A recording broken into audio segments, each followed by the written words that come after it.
ઇરાદાપૂર્વક આયોજનબદ્ધ રીતે ષડયંત્ર કરીને કાઢી નાખવામાં આવ્યા છે અને સરકારે એ નામ કાઢી નાખવાની પ્રક્રિયાને રોકવામાં નિષ્ફળ ગઈ છે. તેમજ કેવી રીતે ચૈતરભાઈ વિધાનસભાની અંદર એસઆઈઆરના મુદ્દા ઉપર ચર્ચા કરી શકશે એની દલીલ રજૂ કરી. મારી દલીલ માન્ય રહે અને અધ્યક્ષશ્રીએ ચૈતરભાઈને એસઆઈઆરનો મુદ્દો રજૂ કરવા માટેની પરવાનગી આપી. 60 કરોડ રૂપિયા વાપર્યા હોવા છતાંય એસઆઈઆરની પ્રક્રિયામાં અનેક પ્રકારની ગેરરીતિઓ સામે આવી. 3 મંજૂરી મળ્યા પછી જ્યારે ચૈતરભાઈ બોલવા ઉભા થયા એસઆઈઆર ઉપર, ત્યારે સરકાર પક્ષે રોકવામાં આવ્યા. એ વાત અયોગ્ય હતી. ગુજરાતમાં હાલ વિધાનસભાનું સત્ર ચાલી રહ્યું છે અને વિધાનસભાનું સત્ર ચાલતું હોય અને ગૃહમાં હોબાળો ના મચે એવું તો ક્યાંથી જ બને.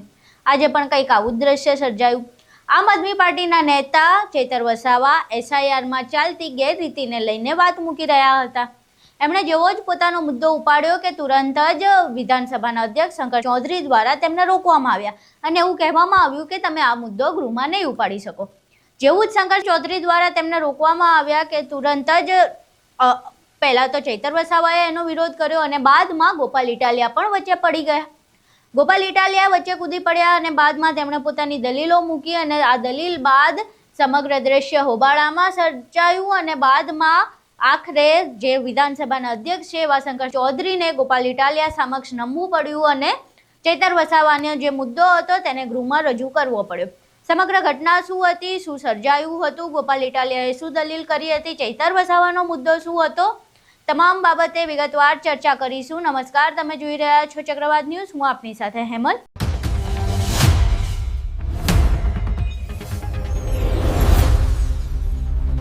અહીં જુઓ, ગૃહમાં એવું તો શું દ્રશ્ય સર્જાયું હતું, ચૈતર વસાવાએ શું મુદ્દો ઉપાડ્યો હતો, ગોપાલ ઇટાલિયા શા માટે વચમાં પડ્યા, શંકર ચૌધરીએ ગોપાલ ઇટાલિયાની એવી તો શું દલીલ હતી જેને કારણે તેમને માનવું પડ્યું અને ચૈતર વસાવાને પોતાનો મુદ્દો મૂકવો પડ્યો.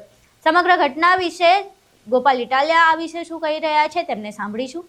આજે વિધાનસભાની અંદર અમારા આમ આદમી પાર્ટીના ધારાસભ્ય અને ગૃહના અમારી પાર્ટીના નેતા ચૈતરભાઈ વસાવાએ એસઆઈઆરની પ્રક્રિયા જે થઈ, મતદાર યાદી ઘનિષ્ઠ સંક્ષિપ્ત સુધારણા, એની અંદર એક મુદ્દો ઉપસ્થિત કર્યો હતો કે આ મતદાર યાદી સુધારણા કાર્યક્રમની અંદર ખૂબ મોટા પાયે ગુજરાતના જ વતની હોય, ગુજરાતના જ નાગરિક હોય, ગુજરાતમાં જન્મ્યા હોય એવા લોકોના નામ ઇરાદાપૂર્વક આયોજનબદ્ધ રીતે ષડયંત્ર કરીને કાઢી નાખવામાં આવ્યા છે અને સરકારે એ નામ કાઢી નાખવાની પ્રક્રિયાને રોકવામાં નિષ્ફળ ગઈ છે. આવો મુદ્દો ચૈતરભાઈ દ્વારા ઉપસ્થિત કર્યો તો સરકાર તરફથી વિરોધ નોંધાવવામાં આવ્યો પોઈન્ટ ઓફ ઓર્ડર દ્વારા કે ચૈતરભાઈ વસાવા વિધાનસભામાં એસઆઈઆરનો મુદ્દો ચર્ચા કરી શકશે નહીં. આવો વાંધો ઉઠાયો અને એ વાંધામાં અલગ અલગ સભ્યોએ પોતાના અભિપ્રાયો સૂચનો મૂક્યા, પણ મેં એ ચર્ચામાં ભાગ લીધો અને શા માટે તેમજ કેવી રીતે ચૈતરભાઈ વિધાનસભાની અંદર એસઆઈઆરના મુદ્દા ઉપર ચર્ચા કરી શકશે એની દલીલ રજૂ કરી. મને ખુશી છે કે મારી દલીલ માન્ય રહે અને અધ્યક્ષશ્રીએ ચૈતરભાઈને એસઆઈઆરનો મુદ્દો રજૂ કરવા માટેની પરવાનગી આપી.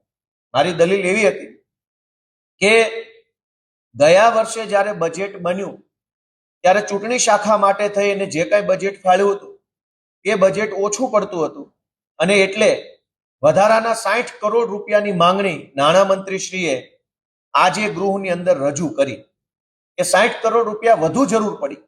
શું કામ? તો એનો ખુલાસો પણ નાણામંત્રીશ્રીએ આપ્યો કે એસઆઈઆરની પ્રક્રિયા થવાના કારણે વહીવટીય ખર્ચો વધ્યો એટલે 60 કરોડ રૂપિયાનો વધારાનો ખર્ચો થયો છે, જે વિધાનસભા ગૃહ મંજૂર કરે. તો મેં અધ્યક્ષશ્રીને રજૂઆત કરી